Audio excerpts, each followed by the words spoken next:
Welcome to the IoT podcast, cybersecurity mini-series special.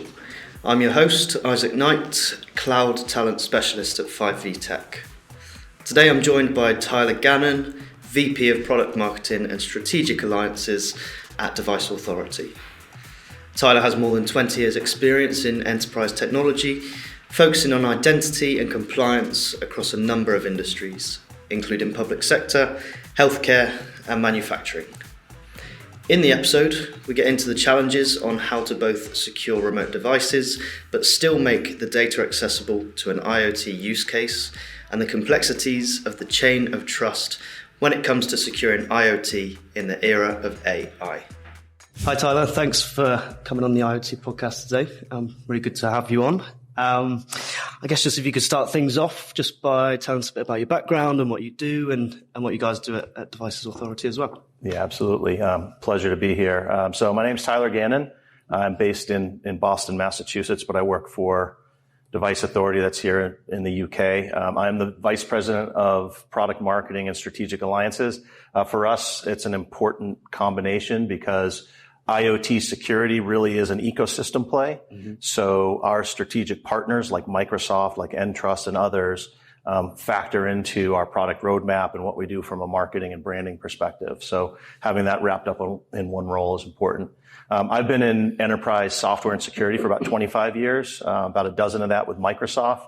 I was also a tech founder, so I built my own cloud security platform back before that was a thing. So and now I've sort of brought all that knowledge and expertise to Device Authority.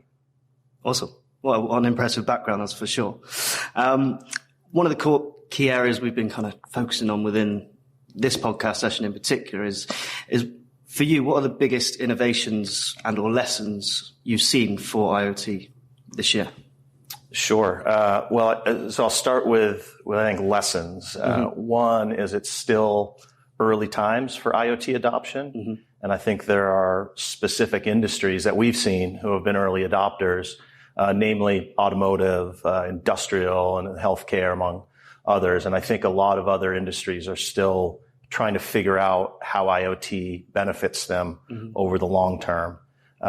As far as innovations go, I think, those industries have really taken a pretty innovative approach already. And you see that with things like increase in surgical robot technology, other medical devices that are wearable, where doctors and healthcare providers can get data from patients through an IoT device. Autonomous driving systems in the automotive industry, for example, and other ways to increase efficiency across the supply chain. These are all innovations from IoT.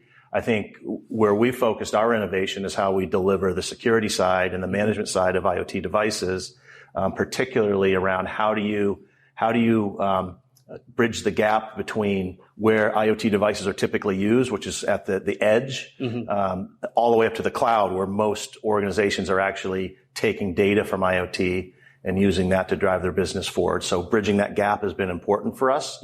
I'd say the second innovation is, historically security solutions have been kept tight and on premise and really controlled by IT organizations.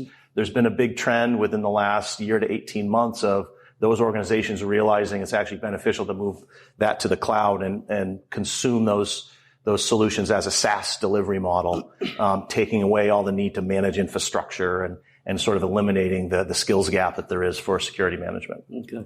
And you mentioned a few different sort of industries throughout that answer. Is there any particular industries within that you would feel are more challenging than others?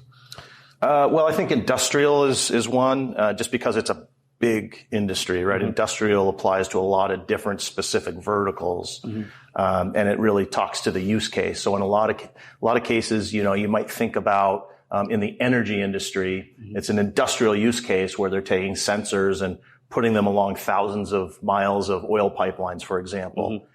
They struggle with how do we both secure those remote devices, but still make the data accessible to an IoT use case. So those are the types of things that are challenging, getting organizations to actually follow through with their IoT vision when there are the technology issues. Okay. And what do you think we can expect going into 2024 for IoT? Well, I think, no matter which analyst you read or follow, IoT devices are still exploding. So the numbers change from year to year, but it's in the billions, right? And so we know there are going to be many billions of devices that are coming online over the next, year to 18 months.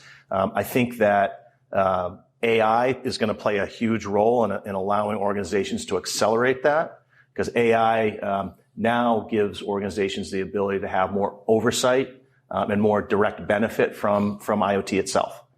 So I think look at how the explosion of AI solutions impacts organizations' ability to go through with their IoT deployments. Yes, fascinating stuff. How quickly it's moving, and especially with AI as well in particular. What are your thoughts on securing the Internet of Things in the era of artificial intelligence? Yeah, it's a challenge within a challenge, right? Because we've already talked about it's hard enough to secure IoT by itself, but now you're introducing these AI applications that are seemingly making decisions for themselves, and it really comes down to that chain of trust between the AI application and the data that AI is relying on to make its decisions. And we're a device security company, and so we go all the way back to the device, actually, because that data itself is being captured by or generated by a device. So you really have to create this chain of trust between the physical device and the application that is running the AI.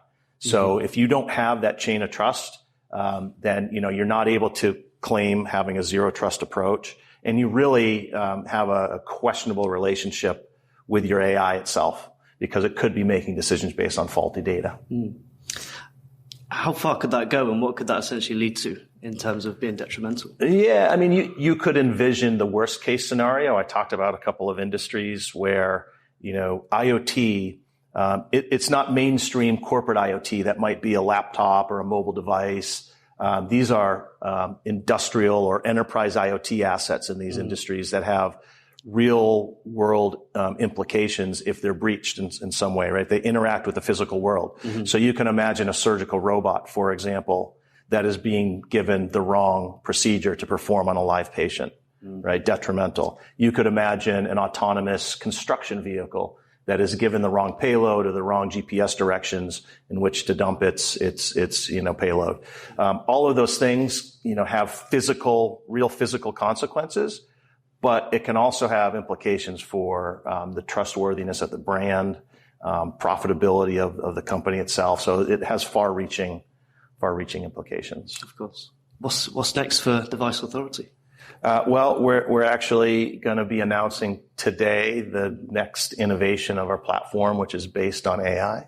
It's called Keyscaler AI. We're really excited to announce the preview here at the IoTSF, and it's going to be looking at, how do you use AI specifically to secure the Internet of Things, not necessarily how does IoT secure AI. It's the other way.